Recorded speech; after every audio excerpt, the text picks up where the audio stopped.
Hello दोस्तों, आज जो मैं आपको कहानी सुनाने जा रही हूँ ये कहानी है सलवार सूट वाली चुड़ैल की। तो चलिए दोस्तों देखते हैं सलवार सूट वाली चुड़ैल की कहानी। एक बार की बात है, एक बड़ी झील के किनारे एक चुड़ैल रहती थी।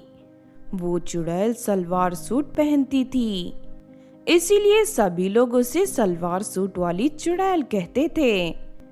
एक दिन कावेरी सलवार सूट पहनकर कहीं जा रही थी कि तभी उसे चुड़ैल पकड़ लेती है।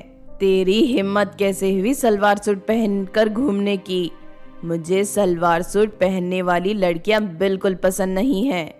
हे भगवान, ये चुड़ैल कहाँ से आ गई? मैंने तो पहली बार ऐसी चुड़ैल देखी है जो सलवार सूट से नफरत करती है।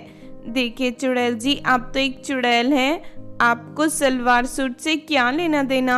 सालों पहले मेरी एक सहेली ने सलवार सूट के लिए धोखे से मेरी जान ले ली थी।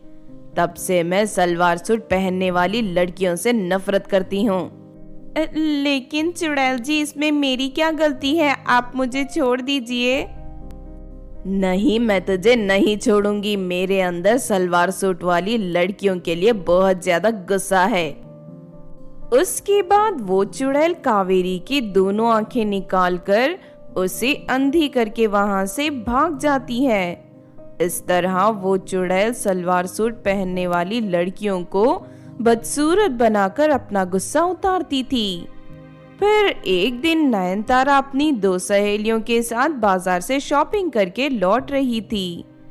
उन तीनों लड़कियों ने सलवार सूट पहन रखे थे। हमें इस रास्ते से नहीं जाना चाहिए, कहते हैं यहाँ सलवार सूट वाली चुड़ैल भटकती है।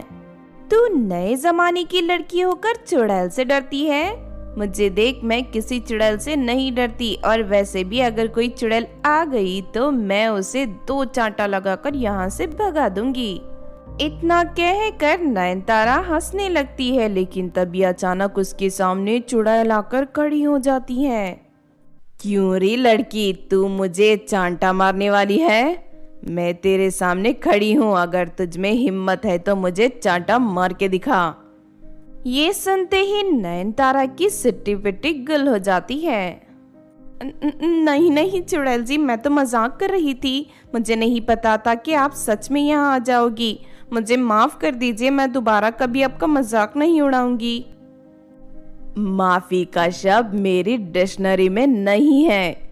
ऊपर से तुम तीनों ने सलवार सूट पहन रखा है, इसीलिए अब मैं तुम तीनों को बदसूरत बना दूंगी। तीनों लड़कियां चुड़ैल के पैर पकड़कर गिड़गिड़ाने लगती हैं, लेकिन चुड़ैल उन तीनों को गंजी करके वहां से भगा देती है।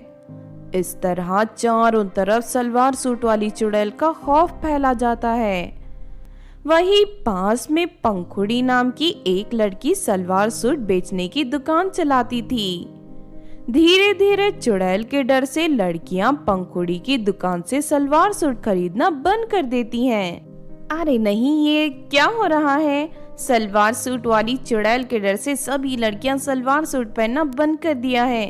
मुझे कुछ करना होगा, वरना एक दिन मेरी दुकान पूरी तरह बंद हो जाएगी। फिर अगले दिन पंखुड़ी एक तांत्रिक के पास जाकर उसे अपनी परेशानी बताती है। तांत्रिक अपने जादुई गोले में देखकर चुड़ैल के बारे में सब कुछ पता कर लेता है। जब वो चुड़ैल जिंदा थी तब उसकी एक सहेली ने सलवार सूट के लिए उसे मौत के घाट उतार दिया था। जब तक वो चुड़ैल का बदला पूरा नहीं होता वो यहाँ से नहीं जाने वाली। तुम्हें उसकी धोखेबाज सहेली को पकड़कर चुड़ैल के हवाले करना होगा। मैं अभी तुम्हें उसका पता बताता हूँ। फिर तांत्रिक से चुड़ैल की सहेली का पता लेकर पंखुड़ी उसके घर पहुँच जाती है। पंखुड़ी ने जानबूझकर सलवार सूट पहन रखा था।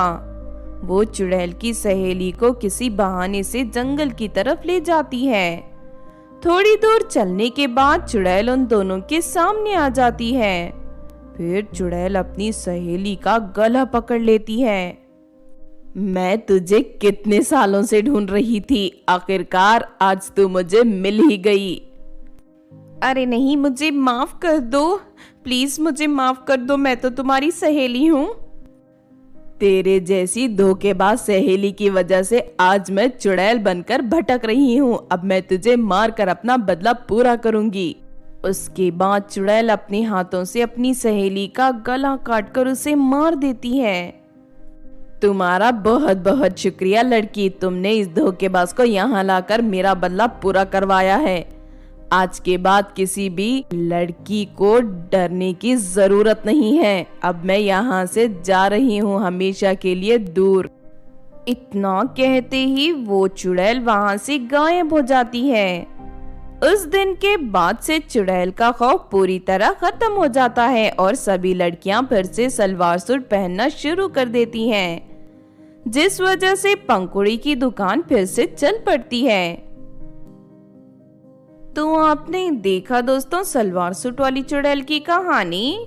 इस कहानी से हमें ये सीख मिलती है कि लालच में आकर कभी भी अपने दोस्तों के साथ धोखाधड़ी नहीं करनी चाहिए, क्योंकि ऐसे लोग ज्यादा दिन तक बच नहीं पाते। एक ना एक दिन उन्हें उनके किए की सजा जरूर मिलती है। अगर ये कहानी आपको अच्छी लगी हो तो जरूर लाइक करें और हमारे चैनल छोटू टीवी को सब्सक्राइब भी कर लें। और हाँ दोस्तों, हमें कमेंट करके जरूर बताना कि आपको कहानी कैसी लगी।